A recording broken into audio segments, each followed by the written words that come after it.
আমি অবিনাশ কৃষ্ণ দাস, অখণ্ড রাষ্ট্রীয় হিন্দু সেনার ত্রিপুরা প্রদেশ সভাপতি।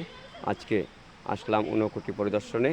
আপনাদেরকেও তুলে ধরছি হিন্দুত্বের বার্তা পেজে ঊনকোটি তীর্থস্থানের সম্পূর্ণ ভিডিও আপনাদেরকে তুলে ধরছি। এই যে আপনারা আমার পিছিয়ে দেখতে পাচ্ছেন, এক একটা শিলারূপে পরিণত। প্রতিটি শিলার মধ্যে কোথাও না কোথাও কোন দেবতা আছেন কেউ বলতে পারবে না। তাই এখানের প্রতিটি কঙ্কর, প্রতিটি ধুলাকণা, তার মধ্যে দেবতাদের বিরাজমান। কারণ ঊনকোটি দেবতা এখানে বিরাজমান আছেন, কোন রূপে আছেন। তাই আমরা সকলকে অনুরোধ করছি যাতে ঊনকোটির যে একটা শিলা রয়েছে তাকে কেউ যেন পাও না লাগায়, শ্রদ্ধার সহিত যেন সবাই দর্শন করে।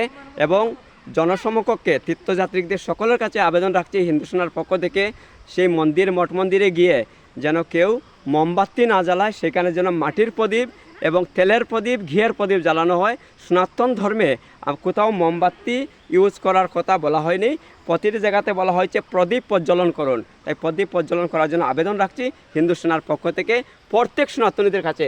আপনারা দেখতে পাচ্ছেন এখানে রয়েছেন গণেশ ভগবান।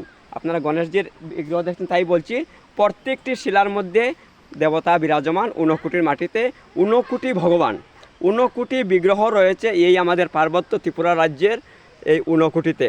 ঊনকোটি পাহাড়ের মধ্যে প্রতিটি বালুকণার মধ্যে দেবতাদের বিগ্রহ রয়েছে। তাই সকলকে অনুরোধ করছি হিন্দু সেনার পক্ষ থেকে যে কেউ যেন কোনো পাত্রে শরণ না লাগায়, প্রতিটি পাত্রকে যেন বন্দনা করে। কোন দেবতা আছেন তাদেরকে আমরা তো কেউ চিনতে পারছি না।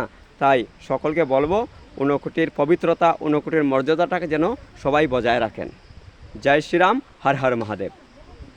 দেখতে পাচ্ছেন ঊনকোটির দৃশ্য তুলে ধরছি হিন্দুত্বের বার্তা পেজে। পাশে থাকবেন, সাথে থাকবেন। গণেশজির কুণ্ড, গণেশজি মূর্তি আপনারা দেখতে পাচ্ছেন। গণেশ ভগবান ঊনকোটিতে, ঊনকোটি দেবতাদের স্থান ঊনকোটি।